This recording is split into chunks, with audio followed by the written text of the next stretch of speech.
Voyage.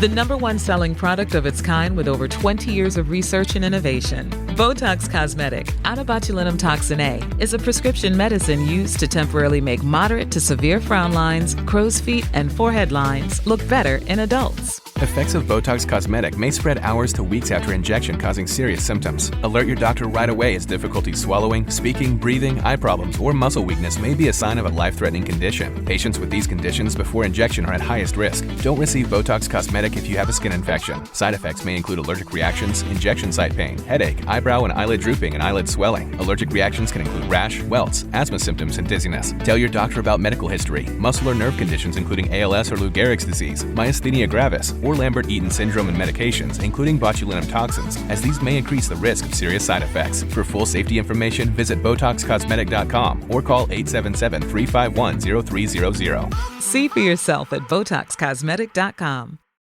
Did you know that parents rank financial literacy as the #1 most difficult life skill to teach? Meet GreenLight, the debit card and money app for families. With GreenLight, you can send money to kids quickly, set up chores, automate allowance, and keep an eye on your kids' spending with real-time notifications. Kids learn to earn, save, and spend wisely, and parents can rest easy knowing their kids are learning about money with guardrails in place. Try GreenLight risk-free today at greenlight.com/Spotify.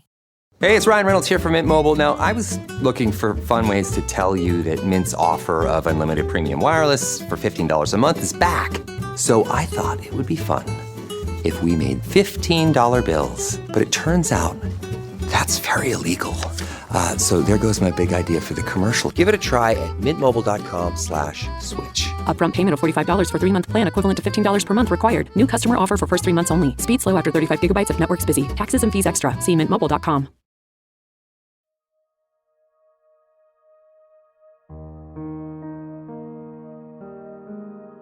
So I was going through the police report, and I noticed that there's a part where Detective Olson writes in the deputy report, quoting you, he said, Marilyn said that in the past that Dan said he would kill Lynn if she left him. Lynn said that Dan was drunk when he made the threats. And then I noticed also in an email you shared with me that you sent, I think it was the day after the bodies were discovered, you wrote, he had said once in a drunken rage that he would kill her if she tried to leave. She dismissed this as drunken babble, but it stayed in the back of her mind. So I just wanted to kind of talk to you about that, because I know that something you and I talked about a lot was that she had never really told you. And so I'm wondering, if this is something that you thought at the time it was like, it's just a sort of idle, drunken rambling, or sort of what your thought was on that.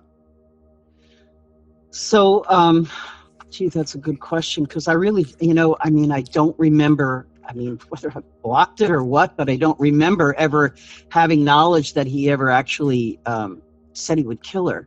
I do know that after she died, like almost immediately, all of our friends, once we found out and really didn't even know what had happened, all of us were talking to each other. And I know that it always seemed to me that Cheryl seemed to know a little bit more about them personally and their problems than I did. That she was a little bit more open, talking to Cheryl about things. And, I can't honestly say that I put that together like, oh, you try to leave me, I'll kill you. It seems, I don't know, I guess it sounds crazy to say that almost we didn't take it too seriously or didn't really believe it. I don't know, because I don't remember ever feeling like her life was really in danger in terms of leaving this guy. But, when I think back on it, I guess I must have, because when I told her, please, don't make a scene, don't do anything, don't talk, don't just like quietly leave, I'll help you quietly leave. I guess there must have been a sense that he was dangerous. I will say, though, I think by the time that I talked to the deputy, this was long after having lots of discussions with other people. And so kind of being a collective group like, oh, I could have said something like, he threatened her in the past. He said he'd kill her. By then we've all talked. So maybe that's why I've said it in the police report. But if she had told me, I think I wouldn't have believed it. And I don't think she necessarily did either. I always thought when he said, he'll do something crazy, meant, Yeah. he's going to kill himself. Well, I the did interesting not. part of it is that you wrote it in an email to your friends. So the email is just to you and your friends. It's in the emails you sent me, and it's like the day after. So And oh God. Well, yeah, then I guess I did. I don't remember knowing that. Maybe in denial. I don't want to even think that I knew that. Here's the thing. No one wants to hear this. No one wants to believe this is possible. And as Marilyn has told us repeatedly, she straight out asked Lynn, even shortly prior to the murders, what she wanted to do. And Lynn kept insisting she wanted her marriage to work. Given the context, Lynn's saying she dismissed the threat as drunken babble. It's very understandable that Marilyn, or anyone else, would not feel like that's something actionable and might even forget it. But maybe that's the whole issue here. Yeah, you almost normalize it. Oh, he was just drunk talk, or yes, like you normalize this kind of thing. Because I think of it a lot when I think she runs upstairs and finds him with a gun, and she is interacting with him. I think even to that point, she's not believing that he's going to kill her. I think she thinks he's sitting there with a gun in his hand because he's going to kill himself. And oh, what are you doing, Dan? Let me reach for the gun. Oh, I get shot. Oh, It made me think back to a small but tough detail that came up in my interview with the Duff sisters. Remember afterwards we went to her memorial and we were at her dad's house and we were looking at pictures and everything, and there were all these pictures like on her mom and dad's refrigerator. I remember standing in the kitchen and going to remember that? Oh yeah. And all these pictures of Dan and Lynn's mom. They still has a picture up with Yes. him. It's human nature to believe these things can't happen to us. The same way we're all in denial about the fact that we will eventually die. There's a psychological theory called terror management theory, which is about the basic psychological conflict we all have. We have a self-preservation instinct, but we also know death is inevitable and often unpredictable. So we manage that terror through escapism and cultural beliefs that go against simple biological reality. But this can happen to any of us, to our loved ones. Knowing that, could this have been prevented? And if so, how? Earlier in the show, Marilyn had mentioned that Dan didn't want to attend any type of couples therapy. Well, even if Dan and Lynn had, that might not necessarily have been a positive thing. Here's Kimmy Wolf from the Utah Domestic Violence Coalition again. The sanctity of the relationship, attempts at counseling, whether it's pastoral or many times in Utah, it is a church-approved counselor. The dangerous thing, regardless of whether this is through a religious path or, a lay therapist, is that couples counseling in domestic violence situations is actually dangerous. So if you have a therapist and they are trying to counsel a couple that one or both has expressed that there have been domestic situations, they should stop that. It is not appropriate for a couple to go in and talk about this because it could actually increase the danger for the victim. The line for me is when someone will tell me, a friend, state to anyone that they are scared of their partner. Not that they hit them, not that they, have done these other things, but they are scared of their partner. And that's when marriage or a relationship crosses the line between this is hard and all relationships stumble and, we have to kind of work through this. But if you have someone who is fearful, that becomes a problem. So if my partner came home every day and I knew at 5:15 he or she is going to strike me, that almost is easier for someone to understand than if they came home and it's flowers, it's a trip, it's I love you, thank you so much, you're my rock. And then once a year, once every 10 years, they get physically struck, or they're never physically struck. But so many victims have stated that they could handle the actual physical abuse, but it was the impending abuse, the walking on eggshells, believing that if they did all these things correct, they could kind of control the situation where the escalated violence doesn't occur. They could kind of dodge that situation. So that becomes, so whether or not I ever strike my partner, I can still exert power and control over them if they believe I will strike them. You can keep someone in line if they are fearful of that correction, that abuse, and behave accordingly. Kimmy also discussed with me how domestic violence situations are currently handled in Utah. We have one of the pieces of legislation that we advocated for and we were successful with is a lethality assessment protocol. So here in Utah, every police officer, first responder, when they answer a domestic violence call, there's a series of 11 questions that they ask the victim in private, not in front of, the alleged abuser. One of those, so it's not just the physical violence that law enforcement is understanding is a indicator of potential homicide.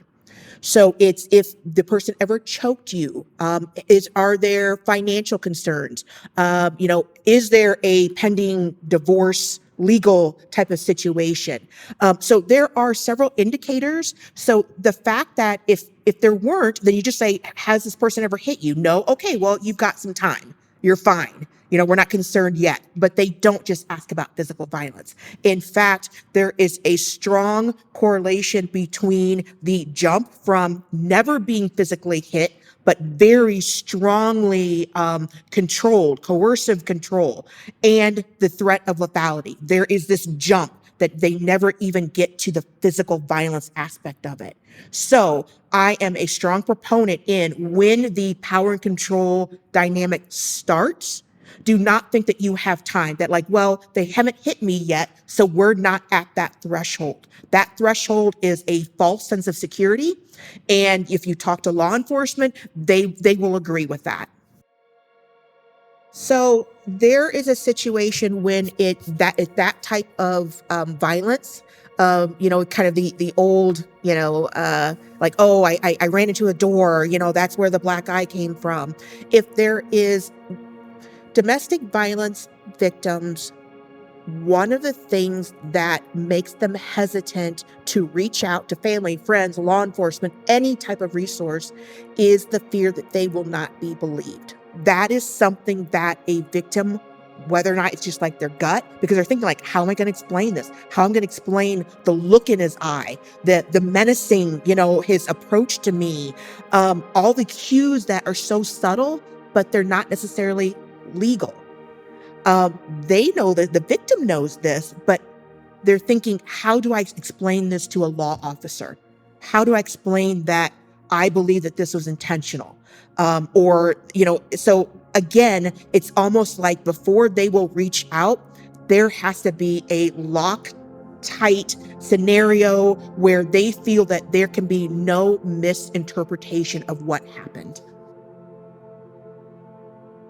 So think about the scary aspects of love bombing or extreme jealousy. You have someone who is exhibiting, power control tactics, sometimes some very scary reactions to commonplace everyday scenarios. But in their mind, it's because I love you so much. You're making me lose my mind. I just, the thought of losing you makes me crazy. Mike Marty of the Retired Investigators Guild spoke on what could have happened had the police come to the home after the incident with the stairs. This is, one of the important things that law enforcement has focused on for quite some time now, decades, in fact. That's the immediate separation during the incident of if there is an aggressor in the incident, which in this case, it would be, alleged that he pushed her down the stairs and she hadn't hit him and there's no mutual combat situation, he would go to jail. He would go to jail and she would be provided with resources. One of them is this wheel that I keep talking about. We literally, I had my investigators would print this wheel out and hand this to the victim and say, listen, I know this is a difficult time for you. Your life is upside down. And there are times where victims literally look at this wheel and they go, this is my life. This is, he intimidates me. He abuses me emotionally. He's isolated me from my friends. He denies doing this. He uses the kids against me. He won't let me have access to money. And we immediately set them up with a community counselor, somebody that specializes in domestic violence counseling, and get them plugged in there. And then when that case gets submitted to the district attorney's office, most district attorney's offices across the United States have a victim witness coordinator, and that victim witness coordinator then begins building a bond with the victim, because it's important that the victim then testify against the suspect. Sadly, in a lot of these cases, they do not. According to the National Domestic Violence Hotline, 1 in 4 women have been the victim of severe physical violence by an intimate partner in their lifetime. How do we stop that? In Utah, it's 1 out of 3. Here's how Kimmy Wolf sees it. So, there is a statistic that, 1 in 3 women in Utah at some point in their life will indicate that they have been a victim of domestic violence. So we focus a lot on that 1 in 3. I want to talk to the other 2 individuals and their potential role, which I think is exactly your question. So I want to talk about the other 2 out of the 3 people who very well could be bystanders at some point in their life. And statistically, they probably will be. If we start from the point and eliminate one of the biggest hurdles for someone who is in a relationship to even reach out is that idea or belief that they will not be believed by anyone, their culture, their best friends, their family, their law enforcement. It does not matter. If we can say that we will start from a place where we will believe someone who brings this type of situation forward, it's not easy. Why would anyone say this? So the fact that we start by believing, you don't have to prove anything to me, like, oh, but she's such a nice person. You guys look great together. I just can't believe it. None of that matters. If someone brings this to you or you suspect it, start from a place that they are believed, whatever it is that they tell you. So I think that will go a long way as well. So if you are that 1 in 3 and you're listening to those other 2 and 3 people talking casually about this, like, oh my gosh, like clearly she's an idiot for even staying. I never would have done that. And, when you hear that from people that maybe your coworkers, or someone, in the PTA line or wherever you might hear these types of casual conversations, know that someone who might have been willing to reach out or was contemplating it might be turned exactly around and not willing to reach out again. For people like Danny Smith, who have worked in law enforcement, domestic violence leading to murder isn't theoretical. He's seen the results. That changes your perspective. Me personally, if my daughter ever, God forbid, came home and said that, her husband raised a hand to her, I would encourage her to absolutely 100% get out of there, because to me, once that happens, you're at a different level of danger. And it's unacceptable, in my opinion. But I would also probably do some other things. but I would certainly not be the one saying, well, you've got to make this work. You've got the kids to worry about or whatever. But then again, I've seen, the worst case scenarios, the outcomes that are unfathomable. You have to have the strength to walk away when you know you need to walk away. And you have to be able to drop the pride. You have to be able to speak to a confidant and explain what's going on and trust them to help you get out of a bad situation. The telling him I'm leaving, that's one of those deals, especially if there's been violence or threats of violence. You don't want to do that on your own. It's like I've written blogs about how women can protect themselves, with like online dating and everything. Do it in public. Make sure that people know where you're going. Make sure that people know who you're meeting with, and do it in a public place. And so I would say that would be the same approach if you're going to break up with someone. And it's not just husbands and wives. I mean, this happens with, boyfriend girlfriend situations, relationships, even teenagers and young adults. They have these if they're with a person who's violent and jealous and controlling, if you're afraid to get out of that relationship, you need to trust that instinct, and you need to take every safeguard that you can to get out of that relationship safely. And then, of course, there's things like temporary restraining orders and things of that nature. But we all know that those don't stop crime any more than, gun laws do. If a person is willing to commit murder, they're also willing to violate the restraining order in order to do so. Mike Marty echoed Danny Smith's comments. I would say that at the very first sign of any sort of potential domestic violence type of scenario, leave. Don't tell them you're leaving, just leave. You can send them a text or a note. And I have 3 daughters, one that's in college, one that's in high school, and then because I'm crazy, I have a 4-year-old. I tell my kids the same thing, and obviously not the 4-year-old, but the 16 and 19-year-old.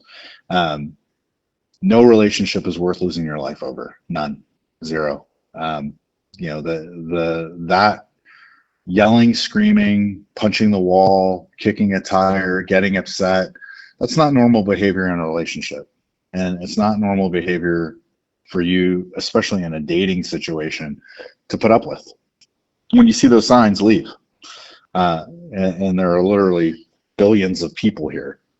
You'll find the right person that's not going to hit you or beat you or threaten you. That's the advice that I give. Leave. It's not worth it. Nothing, nothing is worth losing your life in a very violent manner. And sadly, I've seen a lot of that in my career, where these, very talented, beautiful, handsome, intelligent individuals lose their lives over a relationship that literally was a zero value add for them anyway. Besides the loss of friendship and besides the tragedy and senselessness of a murder-suicide by your spouse, part of it, I guess, I'd like to tell the story so that, it can hopefully impact somebody to leave sooner. To leave sooner if the writing's on the wall, if these kind of flags are up. When I was younger, I was married briefly in my early 20s to somebody, and when I was living in Santa Monica in a little house, and he scared me. I felt threatened by him. And when I told him I wanted to leave, I told him that I had every neighbor around listening, and they know that if they hear me yell, they'll call the police. So I'm going to go, and I don't want to be here anyway. And I sort of calmly did that. I mean, he swore at me, did weird things, but he didn't get aggressive. This might help somebody recognize, these kind of patterns, they seem kind of subtle to me. We can all be in that situation where things like, the toad slowly boiling in water, where you live in a situation long enough, it normalizes and you don't really, it feels weird, but you're afraid. I mean, just get out. I hope somebody hears this podcast and realize, this is going on in my life. I don't want to be here. I'm going to exit safely. I'm going to do it with, whether it's, people around. And all this, by the way, isn't to say that Dan was some total monster, because he was more than his crime, as horrible as that crime was. And that's part, maybe, of how this got where it did. Because Dan did have kindness. He did have good qualities. Marilyn saw it firsthand when they met, way back, early in Dan and Lynn's relationship. The restaurant was nearby my house. He was someplace near where he worked, which wasn't also, that was in, also not far from where I lived. We agreed to meet there. We met at the bar. We had a great dinner. I left there thinking he was wonderful. In the show notes for each episode of this series, there are links and information for resources from the Domestic Violence Organization and law enforcement officials and organizations we've spoken to, like the Retired Investigators Guild, that do great, important work. We encourage you to take a look, and if you are in need of resources or want to support these organizations or individuals, to do so. This has been My Best Friend's Killer. Thank you for listening.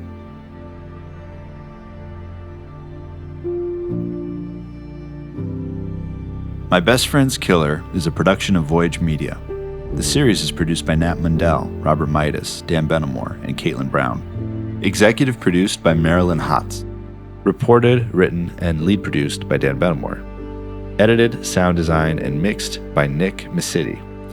Original music by Derlis Gonzalez. If you're enjoying the show, please leave us a 5-star review on Apple Podcasts or anywhere you're listening, and subscribe now for future episodes.